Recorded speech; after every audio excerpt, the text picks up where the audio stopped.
रुक जाइएगा। अगर आप इस वीडियो पे आ ही गए हैं तो स्किप करने से पहले मैं आपको बता दूं, ये वीडियो आपके लिए भी इम्पोर्टेंट हो सकती है। चाहे आप अभी बीपीएससी का तैयारी कर रहे हो या नहीं कर रहे हो, या आने वाले फ्यूचर में आप करना चाहते हो, तो ये वीडियो खासकर आपके लिए है। और जो अभी बीपीएससी का तैयारी कर रहा है, खासकर 68th BPSC and 69th BPSC का, उसके लिए आज का वीडियो बहुत ही महत्वपूर्ण होने वाला है।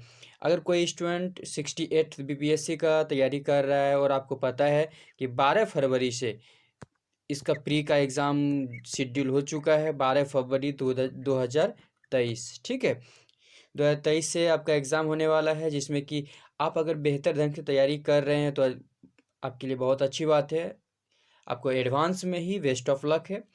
और आप फटाफट रिवीजन करना चाहते हैं तो ये वीडियो आपके लिए बहुत ही महत्वपूर्ण है। चाहे आप बहुत अच्छे तरीके से तैयारी कर रहे हैं या आप कम तैयारी कर पाए लेकिन प्री का डेट बहुत जल्दी दे दिया है, तो ये वीडियो आपके लिए इम्पोर्टेंट साबित होगा। और ख़ासकर आपको मैं बताऊंगा कि वीडियो में क्या क्या खास है, आपके लिए ये वीडियो क्यों ज़रूरी है। और ख़ासकर बहुत सारे स्टूडेंट का जो फॉर्म है उसको रिजेक्ट कर दिया गया है। आपको बता दूं, बीपीएससी का बिहार लोक सेवा आयोग ने बीपीएससी 68th संयुक्त प्रारंभिक परीक्षा के लिए जो अभ्यर्थी हैं, कुछ अभ्यर्थियों को अपात्र घोषित कर दिया गया है, जिसकी लिस्ट जारी कर दिया गया है। मैं बता दूं आपको, इसकी टोटल लिस्ट यानी 771 अभ्यर्थी ऐसे हैं जिनको अपात्र घोषित किया गया है। ये किस आधार पे अपात्र घोषित किया गया है? तो अगर उम्मीदवारों का जो एप्लीकेशन फॉर्म है उस पे आयु सीमा अभी कट ऑफ डेट के तहत मतलब पूरा नहीं हो पाया है। जैसे कि कट ऑफ डेट जब भी फाइनल रिजल्ट आएगा उस तक 21 साल का अगर उम्र पूरा नहीं हो पा रहा है तो उसका फॉर्म रिजेक्ट कर दिया गया है, क्योंकि इसमें कंप्लीट बता दिया है कि कब कट ऑफ आएगा, कब फाइनल मेरिट बन जाएगा, पूरा डेट इसमें दे दिया गया है। और आपको बता दूं, इसमें टोटल 771 अभ्यर्थियों का फॉर्म रिजेक्ट कर दिया गया है। आपका रिजेक्ट हुआ है या नहीं हुआ है, इसको देखने के लिए आप आधिकारिक वेबसाइट पे जाएं। इस वेबसाइट पे जाके चेक कर सकते हैं। और अगर आपका फॉर्म रिजेक्ट हो गया है तो आप अपना जो प्रूफ, सर्टिफिकेट प्रूफ है, उसको इसी पे ईमेल कर सकते हैं, ठीक है। मैं आपको पूरा डिटेल आगे बताऊंगा। चलिए देखते हैं आगे। आपको बता दें, बीपीएससी 68वीं में कुल 324 पदों पर भर्ती होनी थी, जिसमें 68वीं प्रारंभिक परीक्षा 12 फरवरी 2023 को शेड्यूल किया गया है। प्रारंभिक परीक्षा के बाद ही फाइनल उत्तर जो है अपलोड कर दिया जाएगा। जैसे कि परीक्षा होगी उसके तुरंत बाद ही फाइनल जो मतलब आंसर की है उसे जारी कर दिया जाएगा। आयोग की ओर से एक और बड़ा बदलाव किया गया है कि 68वीं प्रारंभिक परीक्षा के बाद ही फाइनल उत्तर जारी कर दिया जाएगा। उत्तर में किसी तरह की दिक्कत होगी तो छात्रों से आपत्ति मांगी जाएगी, ठीक है। इसके लिए 3 से 4 दिन का समय दिया जाएगा। और पहले रिजल्ट जारी करने के बाद उत्तर दिया जाता था, लेकिन अब परीक्षा होने के बाद ही आपको उत्तर दे दिया जाएगा। सामान्य हिंदी में 30 प्राप्तांक अनिवार्य है। आपको मैं बता दूं, आयोग ने संयुक्त लिखित मुख्य परीक्षा में बदलाव किए हैं। सामान्य हिंदी में जो 100 अंक की परीक्षा होगी, जिसमें 30 अंक प्राप्त करना अनिवार्य हो गया है। टोटल जो सामान्य हिंदी है वो 100 अंक का है, जिसमें कि 30 अंक लाना अनिवार्य हो चुका है। और प्रत्येक विषय का जो या प्रत्येक खंड का जो परीक्षा होने वाले है वो 3 घंटे का होने वाला है।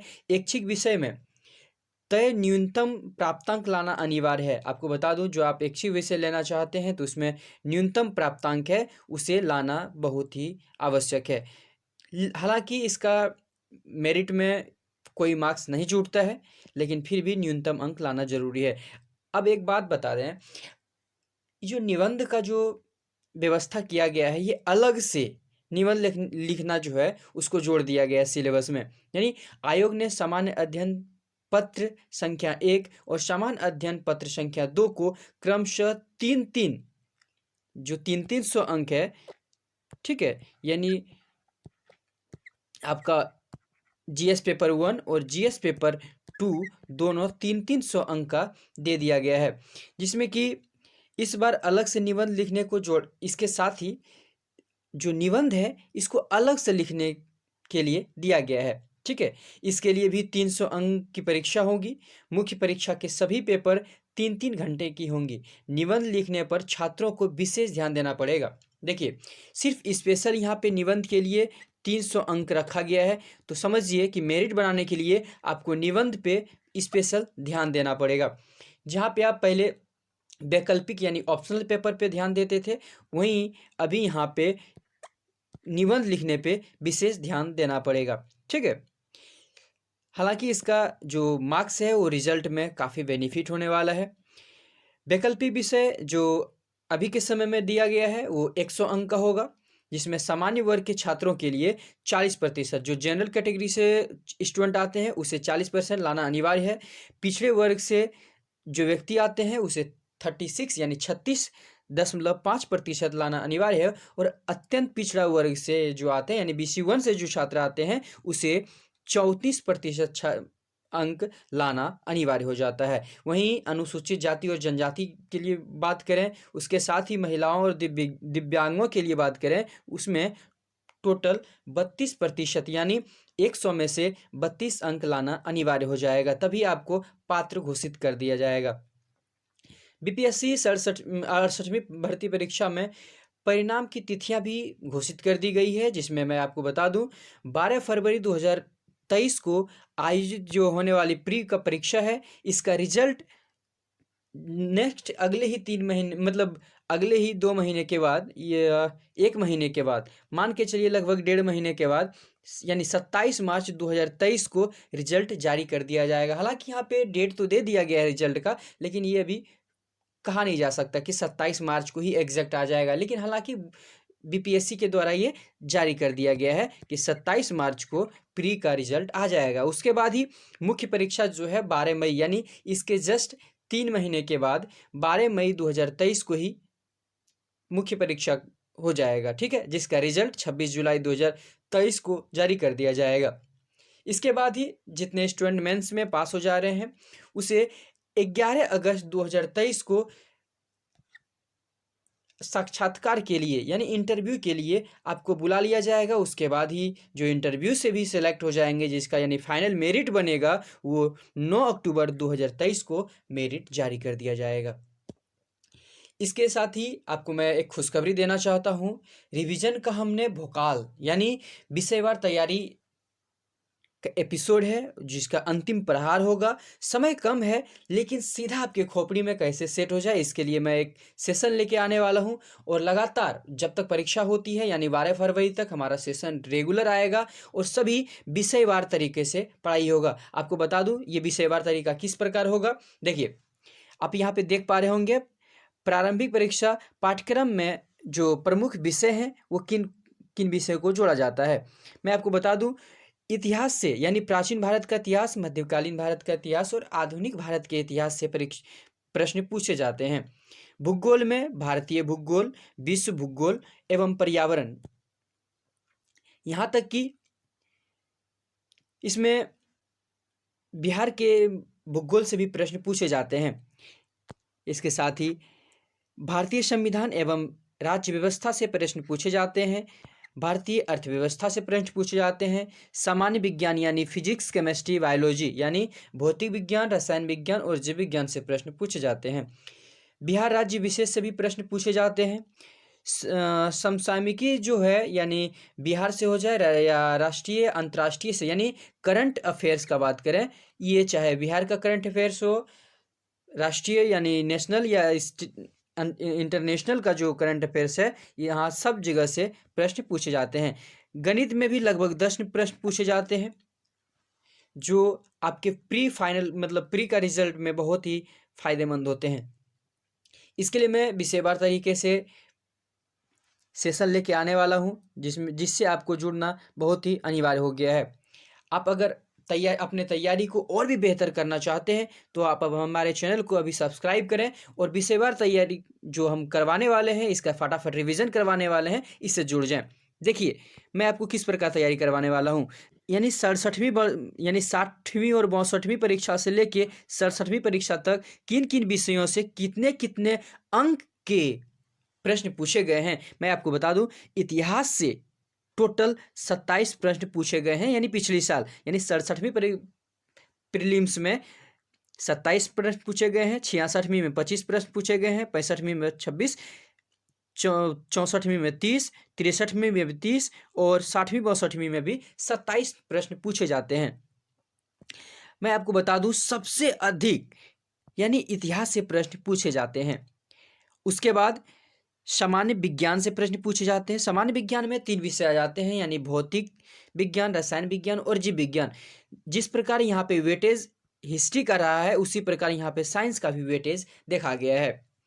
इसलिए आपकी तैयारी में साइंस, हिस्ट्री बहुत ही इंपॉर्टेंट हो जाता है। इसके साथ ही आप समसामयिकी जो देख रहे हैं यानी करंट अफेयर्स का बात कर रहे हैं, तो बिहार का करंट अफेयर्स, राष्ट्रीय और अंतर्राष्ट्रीय का जो करंट अफेयर्स है, इसमें कुल 27 मार्क्स का पिछले साल पूछा गया था, कभी 37 मार्क्स का पूछा गया है, कभी 27 प्रश्न पूछा गया, कभी 29 प्रश्न पूछा गया, ऐसे लगभग पूछे जाते आ रहे हैं। इसके बाद मैं बात करूं तो बिहार जो राज्य का विशेष है, इससे भी प्रश्न अधिक मात्रा में पूछे जाते हैं। बिहार विशेष से लगभग पिछले साल 25 प्रश्न पूछे गए थे, यानी हर साल का आंकड़ा देखें तो ये टोटल 25-30 के आसपास पूछे जाते हैं। यानी इन सभी विषयों पे आपको विषयवार तरीके से तैयारी करना बहुत ही इंपॉर्टेंट हो गया है। खासकर जो जो टॉपिक है इसमें हम टॉपिक वाइज भी तैयारी करवाने वाले। आप यहाँ पे देख पा रहे होंगे आधुनिक भारत से सबसे ज़्यादा वेटेज होता है।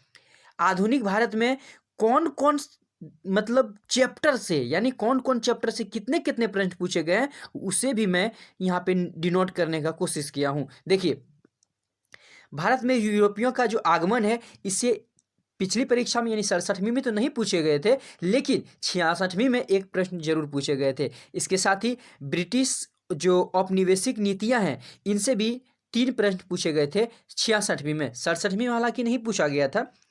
67वीं में जातीय मतलब जनजातीय और किसान आंदोलन से प्रश्न पूछे गए थे। इसके साथ ही 1857 के आंदोलन से प्रश्न पूछे गए थे। उसके बाद मैं बता दूं क्रांतिकारी जो गतिविधियां हैं, इनसे 3 प्रश्न पूछे गए थे पिछले यानी 67वीं परीक्षाओं में। इससे उसके बाद देखिए भारतीय राष्ट्रीय जो आंदोलन हुआ है, यानी मैं आपको बता दूं 1885 से लेकर 1947 तक में कुल 8 प्रश्न पूछे गए हैं। यहाँ पे आप देख पा रहे होंगे कुल कितने प्रश्न पूछे गए हैं, 8 प्रश्न। यानी ये टॉपिक आपके लिए बहुत ही महत्वपूर्ण हो जाता है। कौन सा? भारतीय राष्ट्रीय आंदोलन। ठीक है। इसके साथ ही गवर्नर जनरल एवं उनके जो कार्य हैं, इनसे भी प्रश्न पूछे जाते हैं, जो कि 67वीं बीपीएससी में 3 प्रश्न पूछे गए हैं। श्रमिक आंदोलन से प्रश्न अभी तक तो नहीं पूछे गए हैं कभी, लेकिन फिर भी ये टॉपिक इंपॉर्टेंट रहता है। लेकिन उतना ध्यान नहीं भी देंगे तो चलेगा, अभी फटाफट आपको रिवीजन करना है। तो देखिए कि कहाँ कहाँ से प्रश्न पूछा जाता है हर बार एग्जाम में, उसे आप ज़्यादा ध्यान देंगे। ठीक है। इसके साथ ही मैं आपको बता दूं, ये जो विभिन्न संस्थाएं और संगठन है, इनसे भी प्रश्न पूछे गए हैं। लगभग हर साल पूछे जाते हैं। जितने भी संस्था और संगठन है, इससे कभी 4 प्रश्न पूछे गए हैं, कभी 2 प्रश्न, कभी 1, कभी 6 लगभग, लेकिन हर बार पूछे जाते हैं। यानी ये भी टॉपिक आपके लिए बहुत इंपॉर्टेंट हो जाता है। चलिए, मैं इन्हीं विषयवार तरीके से मैं आपको पढ़ाने वाला हूँ। आपको अगर हमारे चैनल से जुड़ना है, हमारे विषयवार तैयारी से आपको जुड़ना है, तो अभी हमारे चैनल को आप सब्सक्राइब कर लें। और ये बीपीएससी में काफ़ी बेनिफिट होने वाला है, चाहे आप 67वीं 68वीं का तैयारी कर रहे हो या 69वीं का कर रहे हो या आने वाले फ्यूचर का तैयारी कर रहे हो। आप इस सेशन को ज़्यादा से ज़्यादा शेयर करें। आज का सेशन बहुत ही मज़ेदार है, बहुत ही आपके लिए बेनिफिट होने वाला है। अगर हाँ कोई आपके फ्रेंड, भाई या आपके घर में कोई या आपके फैमिली में बीपीएससी का तैयारी कर रहे हो, तो ये अपडेट उन तक जरूर पहुंचाइए, क्योंकि ये जो निगेटिव मार्किंग जो दिया गया है, ये बहुत ही ज़रूरी है। आपको मैं एक चीज़ और बता दूं, इस बार का बीपीएससी में निगेटिव मार्किंग रखा गया है। जैसे कि एक गलती करते हैं आप, एक गलती पे 0.25% मार्क्स कट जाएंगे। ठीक है। यानी 1/4 निगेटिव मार्किंग रखा गया है यहाँ पे। ठीक है। और कुल 150 अंक का ही परीक्षा होने वाला है, वो भी ऑब्जेक्टिव। चलिए, इस सेशन को ज़्यादा से ज़्यादा शेयर करें। अभी के समय देखिए, अभी मैं सो भी सकता था, लेकिन अभी रात का 3 बजा है, लेकिन मैं ये अपडेट आप तक पहुंचाने के लिए अब भी उठ के मेहनत कर रहा हूं। इसलिए आपका थोड़ा-सा दायित्व बनता है कि हमारे चैनल को अभी सब्सक्राइब कर लेंगे, लाइक करेंगे और ज़्यादा से ज़्यादा शेयर करेंगे, जिससे कि औरों को फ़ायदा हो सके। ठीक है? और अपने तैयारी को और भी मजबूत करें और मिलते हैं अगली वीडियो में।